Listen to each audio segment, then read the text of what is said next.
We will definitely win the league because we've got the Romford Pele on our side. And that's how it started. When did you find out that you said that in the press? Well, in the papers. Well, the next day? Yeah, they printed it and whatever. Always had Sunday off.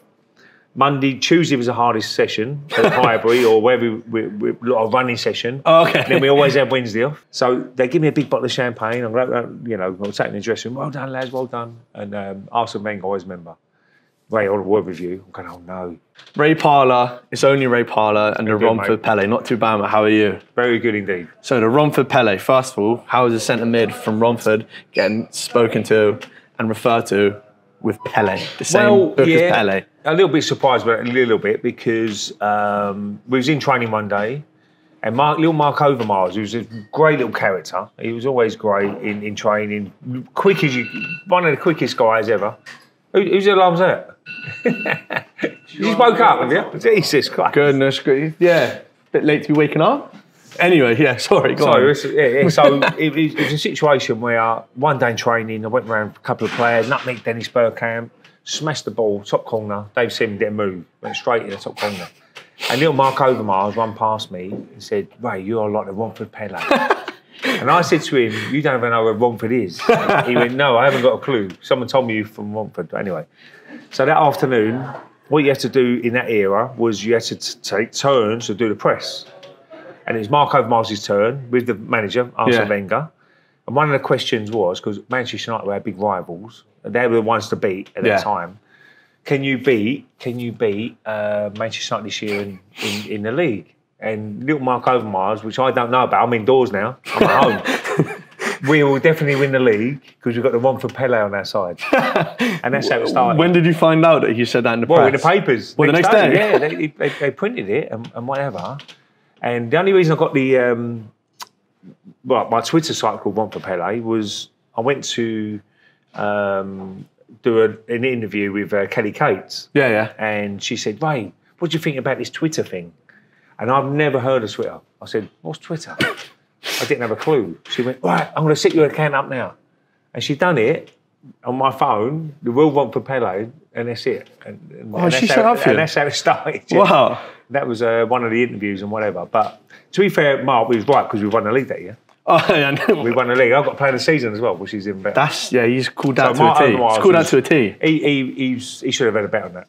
Yeah. What was the banner like? Was it the dressing room banner, like the culture brilliant. back in the day in the 90s? Do you know what? The British guys, right, really, because we had a lot of foreign players coming in, French guys, you had Dennis Bergkamp, you had Mark Overmars, you had all different walks of life, but they loved the banter. The foreign guys never had it in France or Spain, or they said, Ray, this is great, this is like so funny, you guys are mad, sort of thing. But what we've done, we trained really hard, but when we come off the field, we all had lunch together. We made sure everyone had a bit of fun and, talking about things, what happened in the world, you know what I mean? Just not about football. And it was, I think they really enjoyed that. And I don't think they had that. They didn't have that where they come from different countries. It was more train, get changed, go home. Where we said, no, we're going to have a little muck about after training and they all stayed and they started really enjoying it. And that was good for the team spirit. Morale and that, yeah. What was the drinking culture really as fun as it sounded? Oh, back in the day. Yeah. No, not under Wenger really, because it was George Graham. I got into the squad about 91, 90, 91. Okay, yeah. And straight away you can come down the pub with us. That was the thing. George Graham was coming down to the pub? No, George wasn't. The lads were. Oh, okay. You had Merson, Steve Bold, Tony Adams, all them sort of guys, and it was great fun. It was like, Tuesday Club was around, because football back in the early 90s very regimental. So you know exactly where you stood. These days, it's like you're playing Sunday, Monday, Wednesday. So like you were always playing Saturday? We always play Saturday at 3 o'clock. Always had Sunday off. Tuesday was the hardest session at Highbury or wherever we a lot of running session. Then we always had Wednesday off. Yeah. That's why we had the Tuesday Club, because all lads go out Tuesday. And then Thursday, Friday train and play Saturday again. So, but it's great fun. Would you be around the same places? Or would you kind of, No, we go to West End, you go up the street, up the road where we are from here. It just depended really. Essex sometimes. We've had Tony, me and Tony go out on our own sometimes. But it was always great fun. But the difference these days is that like camera phones, everywhere, social media. You can, you can fall over at the bar and no one will say nothing. Yeah, okay. But now, if a player who's playing in the Arsenal first team fell over at the bar, it'd be front page news, I should imagine. Yeah. That's the difference. So you've got to live like a saint now. But you just go with the times. But I'm not just saying Arsenal, but every club done it. So at that era, every club was having a beer. All the boys were having a beer, enjoying themselves. And did the foreign boys love it? Obviously not as much. We didn't have many foreign players, did we? So we had, even back then, no. Early 90s, you only had probably Anders Limpar, John Jensen. John Jensen liked it. He said, I'm the biggest drinker in Denmark. He came out with one of us one night. Oh, he was finished. He was finished after about 6 pints. We go, are you sure? He said, you guys are unbelievable drinkers. Well, it's unbelievable. He might be the best in Denmark. It's just not a great showing. It's not a great showing. Not in London, he wasn't. Was that Graham to Wenger change? Was that the start of you seeing football culture really start to change? Yeah, I think the whole culture was changing. You had to be more professional. Yeah. You had to be... A lot more foreign players were coming into the Premier League, so it was a lot more, toe the line. Dennis Bergkamp was a big thing for me because when he turned up, he was unbelievable professional. Practice, it would be... he'd finish training and he'd go and practice after, and you're thinking, well, wait a minute, he's a better player than me. Why aren't we practicing a bit more? So we used to stay behind a bit more. And obviously, Tony Adams was a big influence in my career, and he gave up drinking, 1996. Okay. So that was... the beginning of the end. I said, well, I'm not going to go out anymore, because Tony was a big influence. Yeah. If the Arsenal captain says to you, do you want to go for a few beers? You don't usually say no. So we was going out too often probably, but he give up drinking, so that helped me out a little bit. And I went, I won't go out as much then. So I never had a problem with drink. I'd just go out and enjoy myself. Have a crack. Yeah. But it was certainly changing then, and Arsene Wenger certainly was changing it as well. Yeah, fair enough. And I've heard you speak before about that favourite 96 hours of your career in between the FA Cup final and Old Trafford. The infamous story. What really happened? What really happened? No, that was probably the proudest moment of my life, really. Scoring a cup final. Because as a kid, growing up, there was only live game on TV. It was the FA Cup final. So my dad, my mum made a big thing of it, my two brothers, and we would sit on the settee and watch the build up to it. The helicopter would go over, following the coaches, and the big wooden door open at Wembley. It was brilliant to watch. So to play in a cup final was unbelievable. And then, obviously, when Wembley was being done up, we went to Millennium Stadium, which was an unbelievable atmosphere. I mean, Arsenal-Chelsea, we played there 2001, we lost to Liverpool. Michael Owen scoring 2 late goals. And then we played 2-0-2 against Chelsea. And obviously I scored a goal in that. And you're buzzing. I can't believe it. I just scored a cup final. I think my dad was a West Ham fan. He was crying in the stadium. My brother said he was like tears going, I can't believe my son's just scored a cup final. Yeah. So on the way home, I always remember, I said, I've got a plane. You're buzzing. You're like, oh. The stewardess walks past and I said, oh, go on then. Can I have 1 beer, please? She went, well done today. Give me a beer. Just better drink it. And Arsene Wenger was over there and he went, no drinking. No drinking. Big game Wednesday, Old Trafford. And this is a Saturday? To win the double. This is a Saturday. I went, boss, it's only Saturday. I'll be fine. But I went, I'm only a couple. Yeah. So, anyway, he said no drinking. Give it back to the lady. I went back to the back of the plane where my brother was, Jimmy. I said, Jim, give us one of your beers. So I'm drinking now at the back of the plane with all the families. And Wenger's walked all the way down the plane. I see you drinking once more. That's it. I said, I'm done with you one day, Jim. I better go back to the front. But I had a dinner booked either way, win or lose. I just got divorced and sat a new young lady out. So we got to this restaurant, and on this table, the guy was a big Arsenal fan. Big bottle of champagne. I go, oh, no. Well done, mate. You're on cloud 9, really. It's unbelievable. Everyone's saying, well done in the restaurant. Okay, we'll have a couple. We won't go mad. And it was 3 bottles later, we're still drinking. I'm like, doing shots. I wasn't doing Cobra Bonds, I'm doing a few shots. And I had to go train the next morning. So I walked in the train and go, oh, no. On the Sunday? Yeah, on a Sunday. So I should try and stay out of the way. I didn't want to see the boss. Yeah. He'd go mad. Lucky enough, he was on the training field. So he was on the training field and I walked in, done a warm down very quickly, went back out, and as I'm going back out, my mum and dad said, babe, we've got dinner for you today, Sunday afternoon. Oh. Okay, mum, I'll come round. As I'm going round to Romford, where my mum lived, I stopped at my local social club. Yeah. And everyone's backed me first goal scorer. They've won a fortune, right? So as I What walk in were the there, odds? Do you know? 20-1. It's not bad We had going. Henry, Bergkamp, It's not bad going. much better players than me on the pitch. So as I walked in this, so I was going, get me a drink. I said, lads, got a big game Wednesday. I'll have 1 pint of Guinness, I'm going home. Yeah. Right? So 6 later, I'm still there. 2 bags of peanuts. Right? Oh. So I didn't turn up for my mum's dinner in the end, so I ended up going home and whatever. Monday, water. Tuesday, water. Get ready for the game Wednesday. And we had no Bergkamp Henry, they was out. So For the game at Old Trafford? we had Will Todd and Carnew up front. It's not bad replacements. And we had, it was Edu, who's now director of football at Arsenal, Vieira, myself and Freddie Lundberg. But we played so well that night, and they was kicking us, we was kicking them, and whatever. We win 1-0, Will still scores. So I always remember celebrating with the away fans. Now I've organised China Whites, which is a big nightclub. Everyone's going. all the lads are going. That night? Yeah, that night. We're going to get back to 1 in the morning, but I've organised it, stays up until 5 or whatever. We're going to get in a party. So I walk in the dressing room area. No, sorry, I walk up the tunnel, and Sky Sports at the end. Oh, Ray, can we have a word with you? Interview. Why's that? You got man in the match. I said, what a week up here. You know, this is unbelievable. So they give me a big bottle of champagne. I'm taking the dressing room. Well done, lads, well done. And Arsene Wenger, always remember. Ray, I want a word with you. I'm going, oh no. You found out. That restaurant. I'm going to get fined 2 weeks' wages here, definitely. So he looked at me and went, you was brilliant tonight. Great performance. I said, boss, what a week I've had. Scoring a cup final. Man of the match here, unbelievable. And he always used to look round.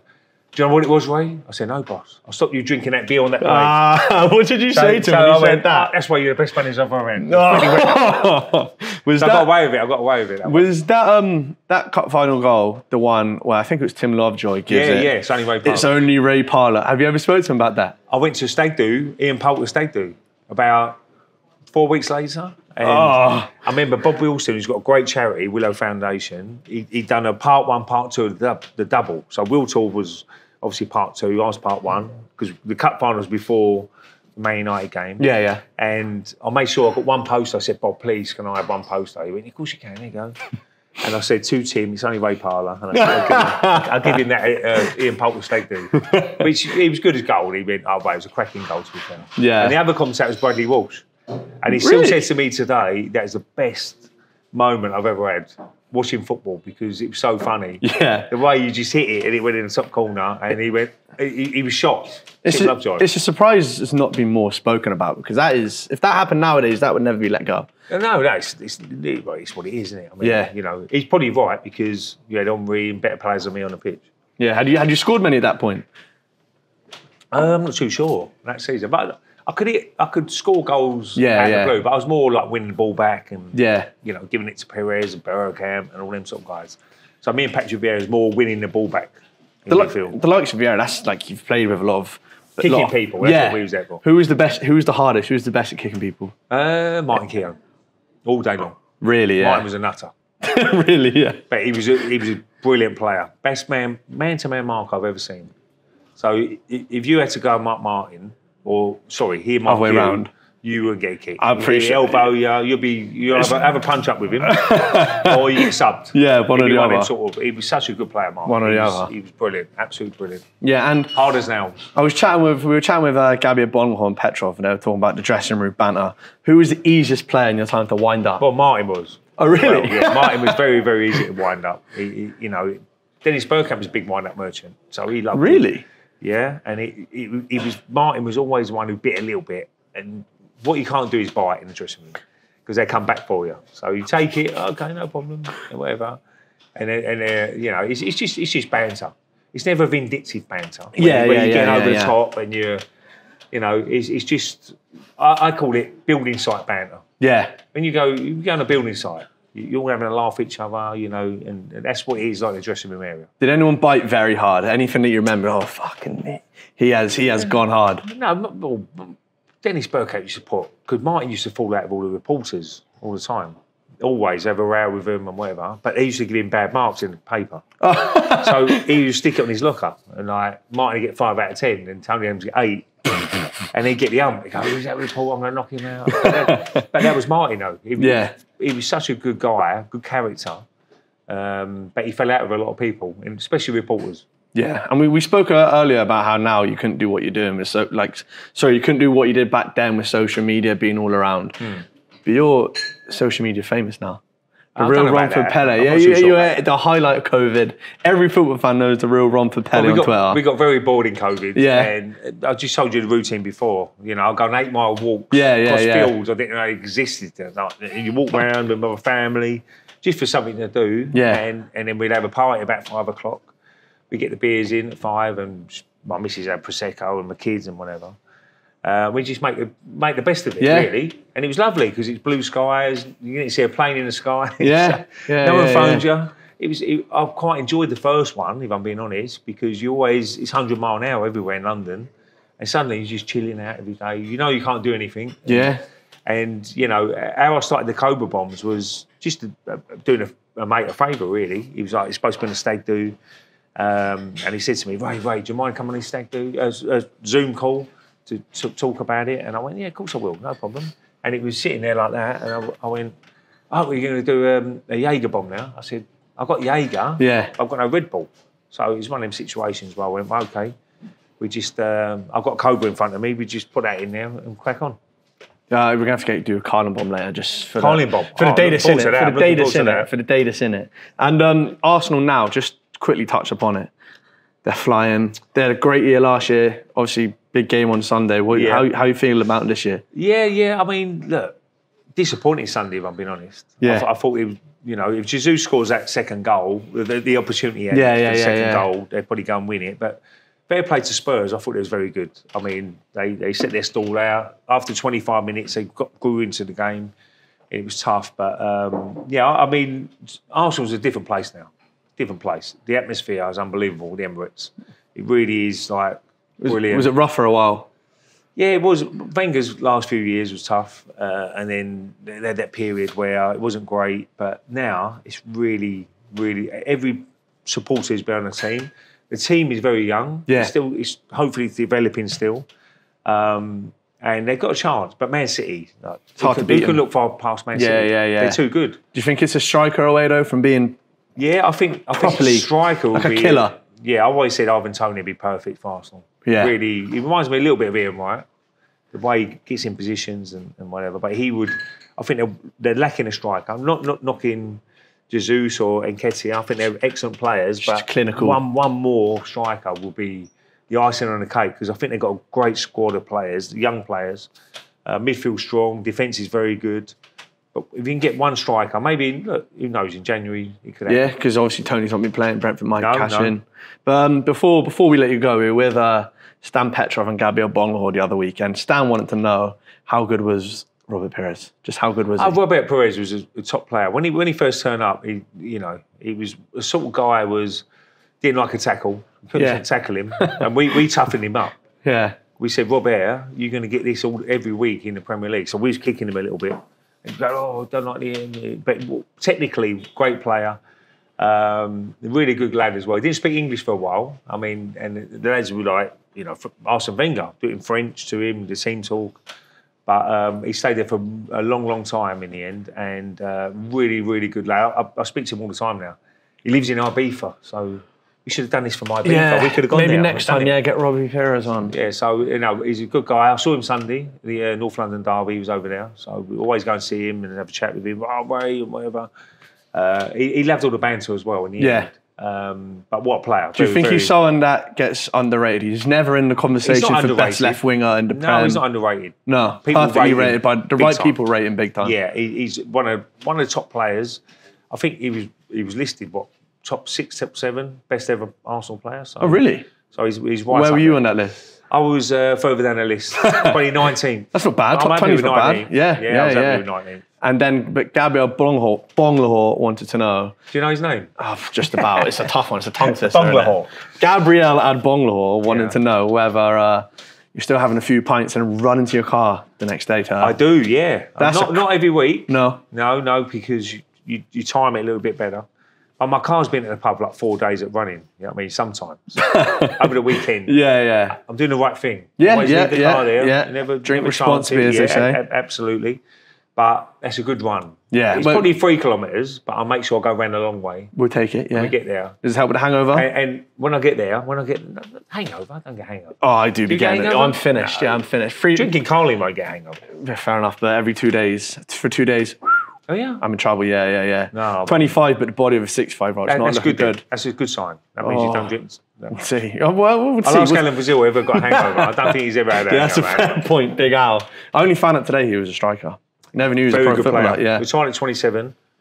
And a lot of people in that era, Alan Brazil was a top striker. That TalkSport five-a-side team would be top. Good little five-a-side team. Who would you have? You're not having Jamie O'Hara in, but you're having Gabby. I'll have you turn up every now and then. Yeah. No, Is there ever a keeper? Is there ever a keeper? Yeah, Martin Keown does TalkSport. Does he ever go in goal?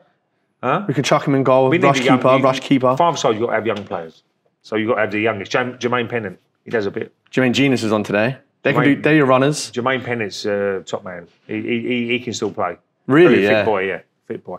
And we are meeting Mr. Martin O'Neill soon. Do you have any questions for Martin O'Neill? Well, Martin, absolute legend. Yeah. I think what he achieved in his managerial career, he's one of the sort of guys I would love to play under. Yeah. Harry Redknapp was another one. I didn't end up playing under Harry, but he was another manager I'd love to play under. But that Nottingham Forest team back in the day. Yeah. Back to back. You know, we talk about Champions League and, unbelievable, but they won it back to back. And what a Forest side that was. Yeah. And the squad would have been, I don't know, Martin would tell you, but it'd probably be 18 to 20 players, not 26, 30, whatever it is. So I want to ask Martin, who's the most underrated player in that team? Because there's superstars in there. John Robertson, there's some top players, but as Martin. But who was the underrated player who done a great job for the team, who people didn't really recognise? Could be him. Hopefully it is him. And before we let you go, Ray, I think we have a Carling bomb on hand. Oh, are we? Do we have one on hand? Oh, Do you know how to do it? go on. Oh. There you go, Ray. So you got to... bit more of this. Where's your one? Has he got one? Yeah. Go on. I'm not doing it on my own. Yeah, I'm send not her doing it on over. my Send her over. On the way. And whilst that's coming, would you do it regularly? Would you go on a night out now and be like, yeah, I'll have it over a Jaeger bomb? No. Look, people always say you got to drink what you do. The thing about you got to keep fit. You got to, have the balance. Yeah. Because people look at my videos and say, "Oh, he's drinking all the time." I said, "No. They don't see what I do to a day-to-day basis." Yeah, okay. So I do most gym sessions in the mornings, and it's more You fun. earn your pints. You earn your pints. Yeah. But this is just a bit of fun. We started. It's a good bit of crack, yeah. Yeah, it's good fun. And wherever you go around the country, they love it. Really, yeah. Yeah, they do. whatever the beer they're drinking, but they love it. So anyway, So what we got to do? do that? No, we need a bit more less. In a bit less. Give me a sec, lads. Jesus. Bit more than that. More than Yeah, this. Ah. Look at just under that. It's level with you, Ray. All right. Right. Be careful. Drop it in, jar. Wait. Watch it, don't splash up. Don't splash it. Well, you don't have to, but you can do it if you like. Cheers. Cheers, Ray.